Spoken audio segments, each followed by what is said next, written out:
Hi అండి. పూతరేకులు తిన్నాను కానీ ఐస్ క్రీమ్ పూతరేక అయితే ఇదే ఫస్ట్ టైం తినడము. అది ప్రిపేర్ చేయించుకుంటున్నాను నేను. దానికోసం బియ్యం రేకుల్లో ఫస్ట్ హనీ యాడ్ చేశారండి. హనీ వేసి కొంచెం పిస్తా పలుకులు కూడా వేసి మళ్ళీ చాక్లెట్ సిరప్ వేసి 2 స్కూప్స్ ఐస్ క్రీమ్ వేశారు. వెనిలా ఫ్లేవర్ అనమాట ఇది. అది వేసేసి మళ్ళీ పైన జీడిపప్పు పలుకులు కూడా వేసి ఫోల్డ్ చేశారండి. ఇదైతే 70 రూపీస్ అనమాట ఒకటి. మా పాప అక్కడ బ్యానర్ మీద ఐస్ క్రీమ్ పూతరేకు చూసి ఐస్ క్రీము అంటా ఉంది. అందుకనేసి ఒకటి ఆర్డర్ ఇచ్చామన్నమాట.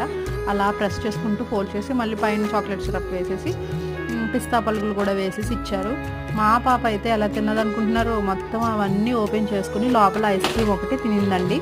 అయితే ఆ డ్రై ఫ్రూట్స్ అవన్నీ తగులుతున్నాయి అనేసి వద్దని మాకు ఇచ్చేస్తే మేము తినేసామన్నమాట. ముగ్గురం టేస్ట్ చేసాము, నేను, మా హస్బెండ్, తమ్ముడు. చాలా చాలా బాగుందండి, యమ్మీగా, కూల్గా. వీడియోకి ఒక లైక్, సబ్స్క్రైబ్ కూడా చేసుకోండి.